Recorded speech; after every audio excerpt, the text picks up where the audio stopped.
कहते हैं कि कुदरत अगर कहर बरपाती है तो सृजन भी करती है। सीरिया में ऐसा ही कुछ हुआ था उस दिन सोमवार को जब भूकंप आया था। एक तरफ जलजला आया हुआ था और दूसरी तरफ सीरिया की एक मां अपने बच्चे को जन्म दे रही थी। एक तरफ हजारों लोगों की जिंदगी छिन रही थी, दूसरी तरफ एक जिंदगी जन्म ले रही थी। सोमवार को जब भूकंप के जोरदार झटके लग रहे थे तब सीरिया के अलेप्पो में एक चमत्कार हो रहा था। फातिमा अहमद ने अपने तीसरे बच्चे को उसी दिन जन्म दिया। एक के बाद एक भूकंप के झटके आ रहे थे। सारे डॉक्टर अस्पताल छोड़कर चले गए थे। फातिमा का परिवार अस्पताल की पहली मंजिल पर था। फातिमा अपने नवजात बच्चे नज्म अल दीन महमूद के साथ अकेली थी।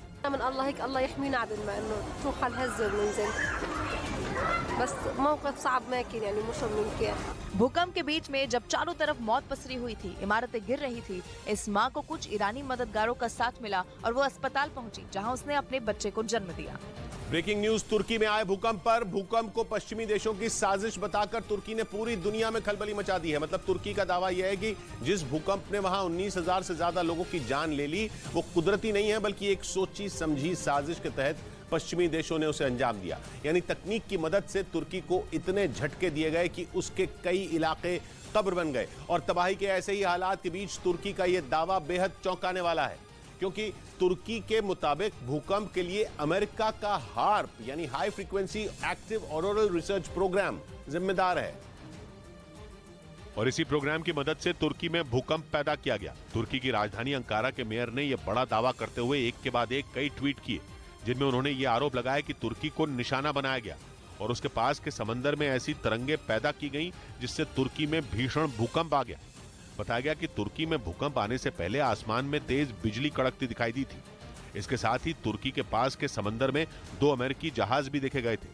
आशंका जताई गई कि इसी जहाज पर अमेरिका का हार्प यानी high frequency active auroral research program से जुड़ा सिस्टम रखा था और तुर्की में भूकंप लाने के लिए इसी का इस्तेमाल किया गया था, क्योंकि अमेरिका का यह हार्प सिस्टम बेहद ताकतवर तरंगे छोड़ने में सक्षम है और इसका इस्तेमाल पृथ्वी के वातावरण की सबसे बाहरी परत आयनोस्फीयर की जानकारी जुटाने के लिए किया जाता है। आयनोस्फीयर धरती की सतह से करीब 50 किलोमीटर की ऊंचाई से शुरू होता है और वहां हो रहे बदलाव या फिर दूसरी जानकारियां जुटाने के लिए हार्प से छोड़ी गई तरंगों का इस्तेमाल किया जाता है, जो बेहद हाई फ्रीक्वेंसी की होती है। और तुर्की ने आशंका जताई कि इसी सिस्टम का इस्तेमाल समंदर की गहराई में करके भूकंप पैदा किया गया।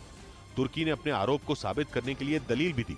तुर्की के मुताबिक वहां भूकंप आने से पहले ही एक-एक करके हॉलैंड, जर्मनी, फ्रांस और बेल्जियम समेत कुल 9 देशों ने अपने दूतावास बंद कर दिए थे और इन्हीं कड़ियों को जोड़ते हुए तुर्की ने भूकंप के पीछे पश्चिमी देशों का हाथ बताया। तुर्की में अभी भी मलबे के नीचे से शवों के मिलने का सिलसिला लगातार जारी है और साथ में लोगों को जिंदा भी निकाला जा रहा है। इसी उम्मीद में तुर्की के राष्ट्रपति का कहना है कि जब तक हर एक मलबे की तलाशी पूरी नहीं हो जाती, राहत और बचाव का काम इसी तरीके से चलता रहेगा। 5 दिन हो चुके हैं, पूरी दुनिया से तुर्की में मदद पहुंच रही है, लेकिन अभी भी तबाही का इलाका इतना बड़ा है और इतनी ज्यादा इमारतें धराशायी हुई हैं कि राहत और बचाव कार्य में लगी तमाम टीमों को ये तय कर पाना भी मुश्किल हो रहा है कि कहां सबसे पहले मदद करें। इस बीच में तुर्की के राष्ट्रपति रेजिप ताइप एर्दोआन ने शुक्रवार को कहा कि उनके देश के दर्द को बयां करने के लिए शब्द पर्याप्त नहीं है। Acıyı tarif etmekte kelimelerin kifayetsiz kaldığını gayet iyi biliyorum. तुर्की के तेपेहन से ड्रोन फुटेज आया जिसमें चारों तरफ तबाही ही तबाही नजर आ रही है।